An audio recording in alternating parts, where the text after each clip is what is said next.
We're trying to be as self-sufficient as possible on our tropical homestead. We've been here for 4 years and I want to give you a tour of where we're at. We're growing a lot of different types of tropical produce. We've got animals, and we also have a cafe called The Pocket, which you can pull in and check out if you'd like to. Link to the location is in the description. Let's go for a walk.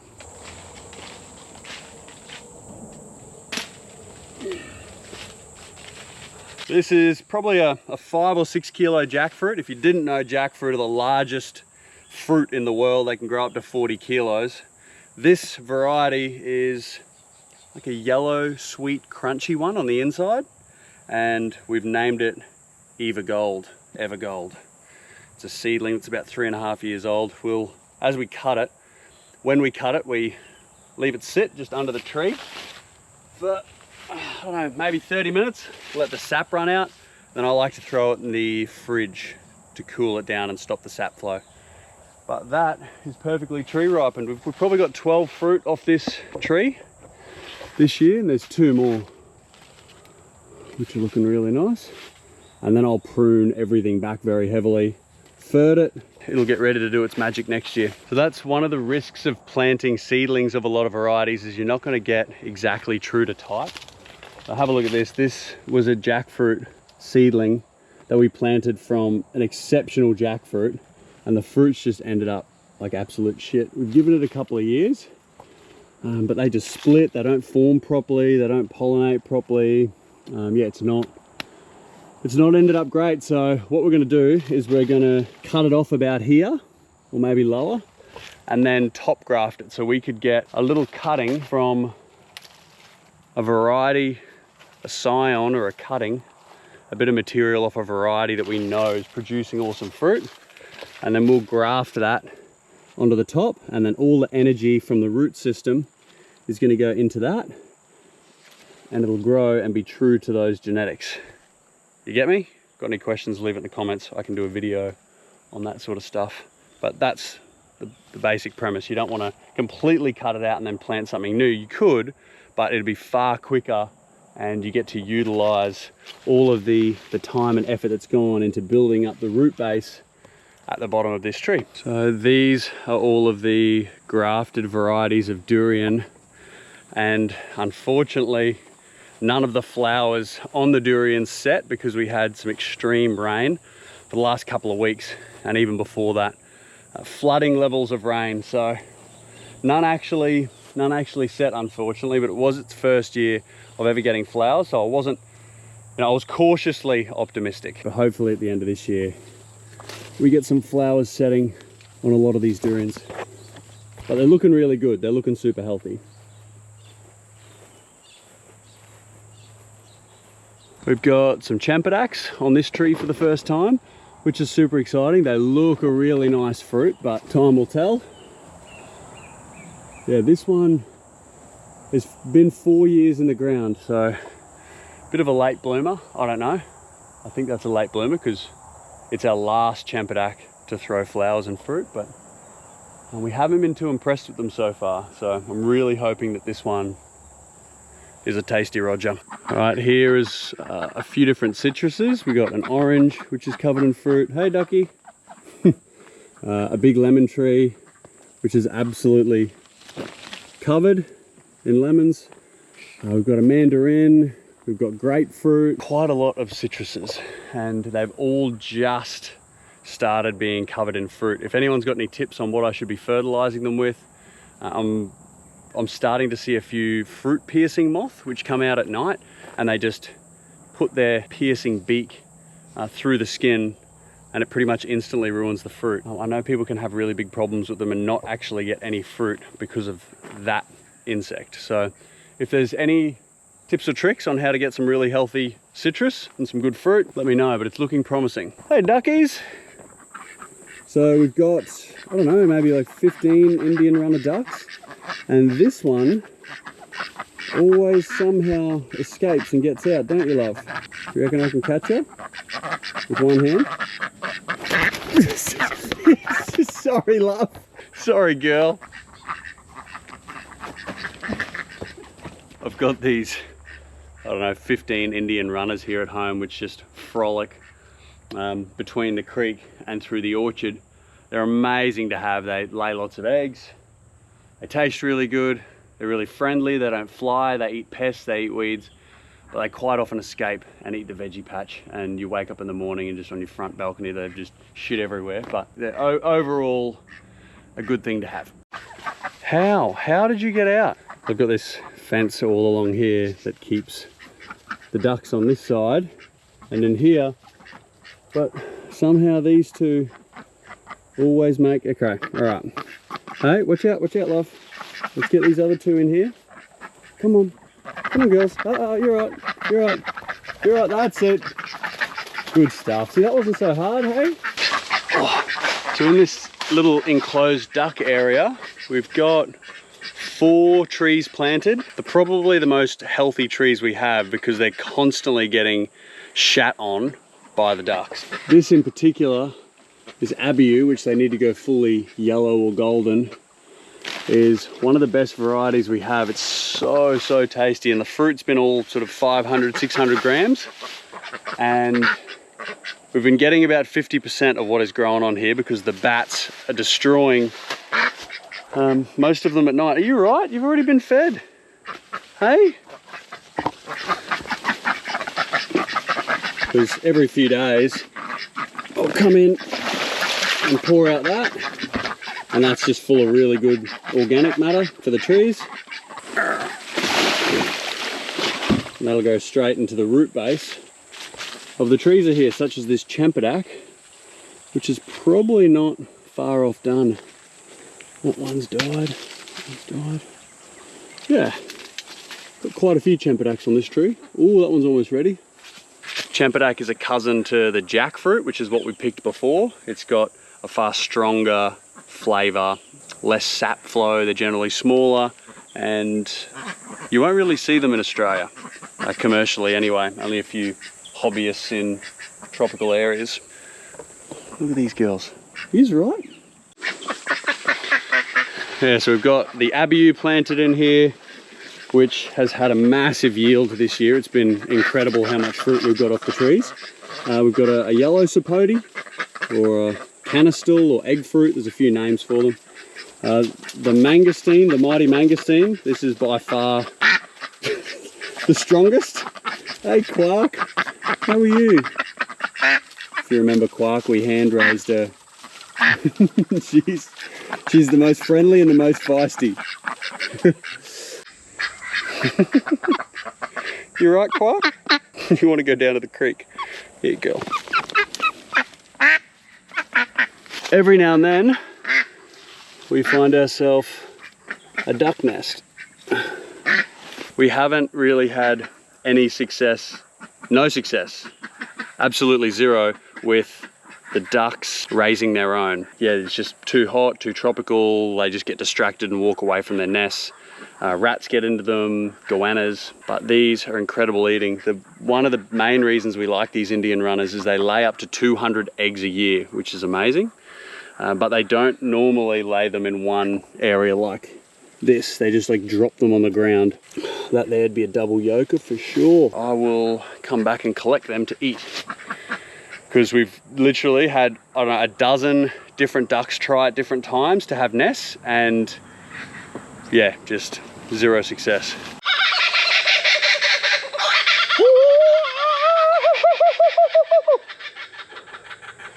That is a native bird called a kookaburra, and they are here every single morning to laugh at me, with me. I'm not sure. They generally put me in a good mood.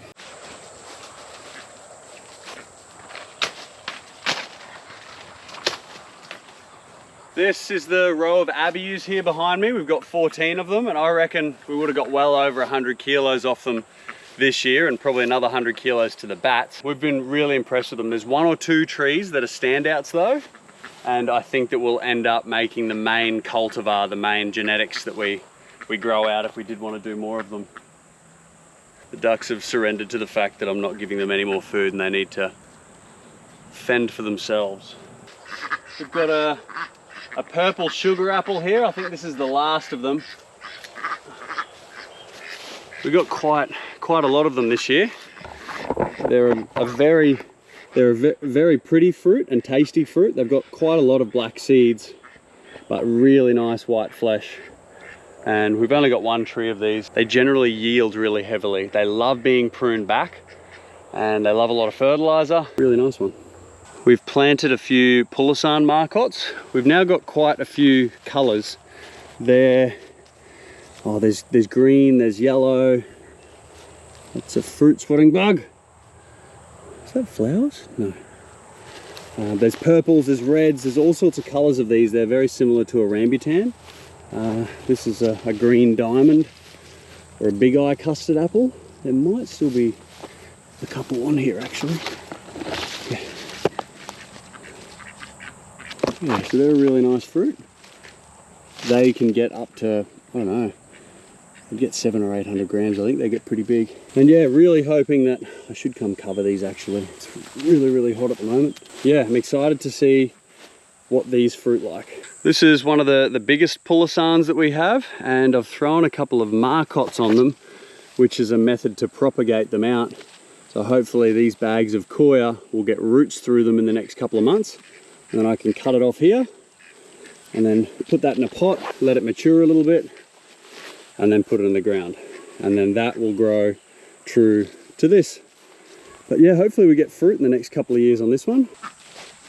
Exciting news. Looks like we're going to have our first crop of rambutans this year. These have only been in the ground for not long, less than 2 years from marcots. And that's the difference of putting in a marcot, which I just showed you on the Pulisan tree before, and opposed to that of a seed. So using mature wood instead of young wood that you're growing from seed, is that instead of waiting 6 or 7 years or more to get fruit, we've got fruit in under 3 years. With the amount of rain that we got in flooding, we probably lost 70 to 80% of what was sitting on these trees. So my heart goes out to all of the rambutan farmers out there in the area. I know how shithouse that is. I'm just excited to get literally a bowl full of fruit and have a good feed. Ideally more in time, and we get big crops and we end up covering them, and the weather plays the game. But yeah, right now, super stoked about being able to get, hopefully, if the bats leave us alone and the cockatoos, a feed of rambutan in the next couple of months. The mangosteens are looking quite nice and all flushing. We've still got most of them under shade cloth because all this new leaf is really susceptible to sunburn. We're taking the shade off when they're about this size. So I'm sort of about 6 foot and this is maybe just taller than that. You can see it still gets a little bit of burn, but it's big and mature enough to be resilient to the sun. So hopefully that just starts growing in leaps and bounds now. And we've still got quite a lot of pawpaws intercropped in between the main tree crops. Chilies, gingers, turmerics, Ibica, which is a tropical spinach, which you can do a lot of different cool cooking with. Some pawpaws, which I need to come and thin out. We just pulled all of the pumpkins out. They started to rot with how much rain we got, but the chilies are hanging in there. I need to put some shade on you. More spinach. Yeah, have a look at that. That's exactly what you want. Look at all those new flushes the whole way along.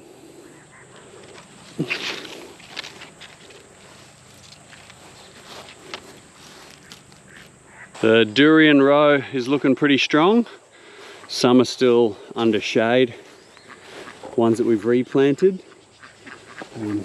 We're not getting 100% success rate every time we put one in the ground. This one here is a new plant, only from last week. I need to give it a water today. But overall, they're looking really healthy. I'm happy with how they're coming along. We've put in a row of sapodillas, which I think are one of the most underrated fruits. I've put some marcots on there as well, and exciting news, we've got its first fruit set. They'll get about fist size, so you can get up to a few 100 grams. But one thing, guys, just be patient. You've got to be patient when you're doing this sort of things. It tests my patience as someone who generally doesn't have that much patience.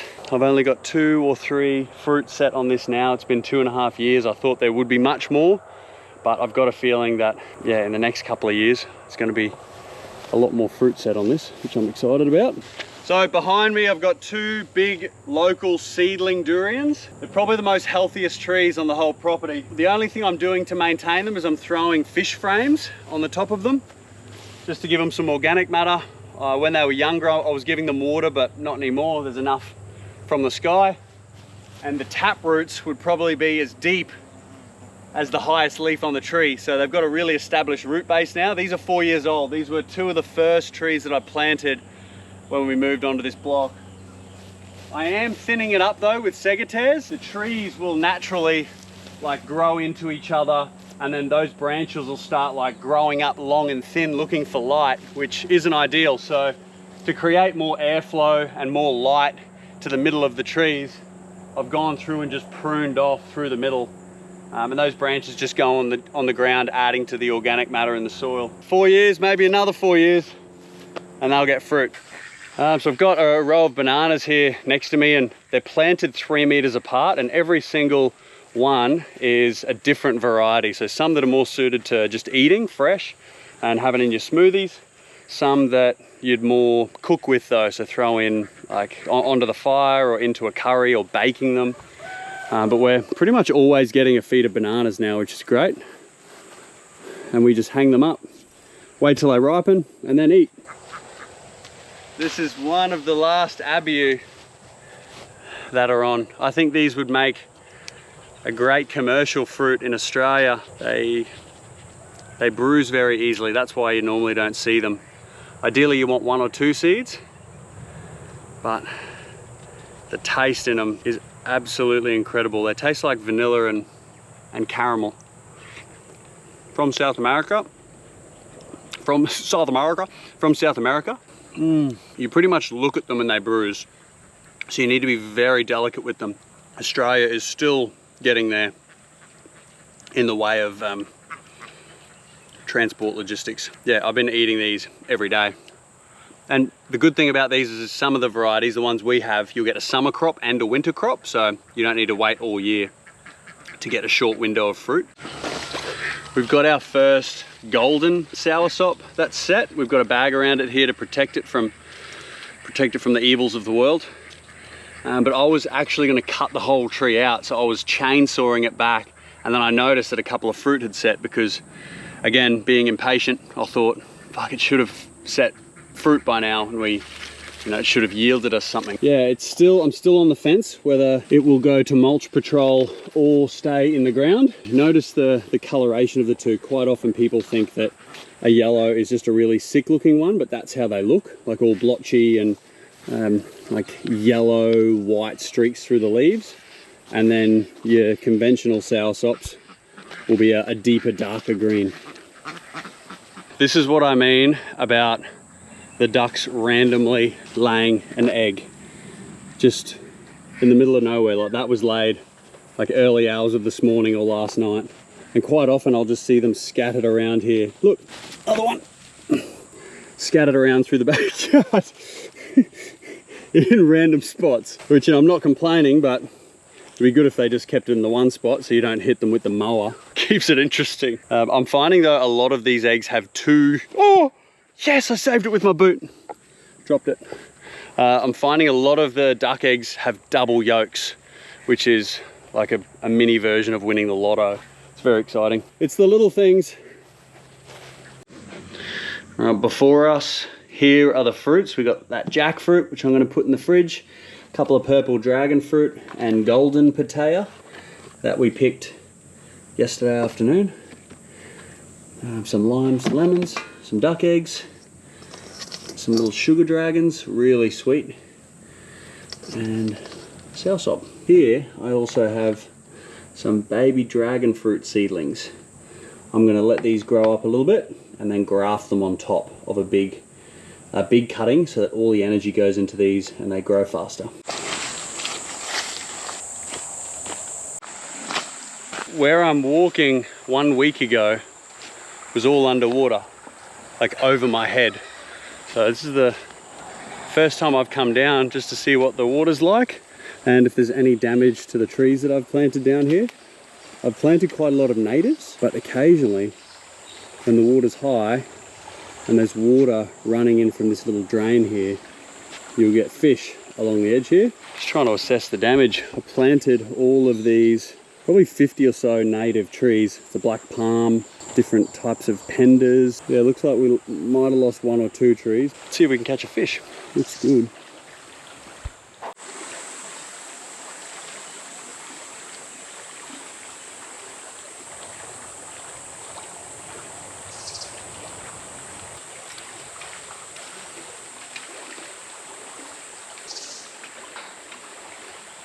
Are you serious? Second cast, and I've got it snagged on the rope swing out of the tree. And I've lost the lure. Wow. So it looks like this is where the water came up to. See all the debris in the trees? Pretty high.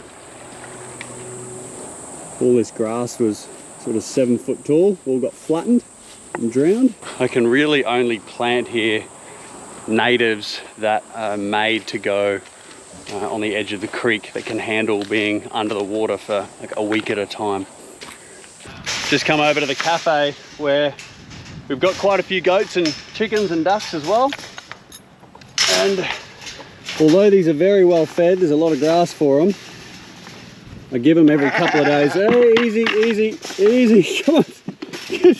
I give them some pellets, and it must just have some secret herbs and spices in it. Because although they're on the vegetarian diet of grasses, they, as you can see, hey, Azzy boy, ease up, very enthusiastic with the pellets. Watch out, watch out. Oh, geez. We've got a couple of sheep. They're called Dorper sheep. See how they're shedding? Hey. They shed, and they're the only ones really you can have in a warm climate. This is Shady, this is Dolly, and they're all fighting over it at the moment. This is little Georgina. She's growing up. Hey, Georgina. But this is little Pedro, who was born here. Very playful, already at his age, trying to jump the other girls. Very proud of him. Really well-natured, and his mother, Bunny, actually gave birth here during opening hours at the cafe, and there was like 20 or 30 people there to witness the spectacular event, which was Pedro's birthing. Named after a good family friend of ours, an uncle of mine, Uncle Pedro. Hey, I'll let you down, mate. But on the weekends here at the cafe, we do animal feedings, 8:30 Saturday and Sunday, so feel free to come down. Costs absolutely nothing, it's free, and any other day you can come and check out the animals. We've got a little bit of chicken, duck and goat feed in the shop for a couple of bucks, so you can come out and feed them yourselves from the fence. They are fantastic. They're hilarious animals to have. You just need really good fencing, because quite often they escape. Don't you, Remy? I also have some offcuts just from the kitchen. We have, fortunately, very little wastage, hey, at the pocket. That was just some pawpaw skins, some pumpkin skins, and a little bit of old spinach. But hey, look, you've eaten it all. Jeez, I've already eaten everything. I'll see you later, right? Behind me here is the cattle yards, where we work the cattle through, and the buffalo whenever we need to, you know, put a fly tag in their ear or treat them for something. Recently, we've just done an AI program. AI stands for artificial insemination. So basically, instead of getting a bull in to do the job, we have put straws of a different buffalo's semen inside them to try and get them pregnant. So we've just gone through that process, and the buffalo are all pregnant from a buffalo bull that we had. There's one little baby buffalo. It's probably only 2 months old. It is a little girl, very hard to get close to because the mother's very protective, but any creative names, she is yet to be named. This shed that you see behind me is our cafe called The Pocket. It's basically a farm style shed, and we wanted this to be a representation, a place that reflected all that we loved about living in this part of the world. So good produce, good people, good vibes and a very tropical, sort of farm-like, old school atmosphere. Come and check it out if you're coming past. It's open 7 days of the week. Appreciate everyone that comes in and says g'day. Means a lot. Thanks for watching. Let us know if you've got any questions. See you next time.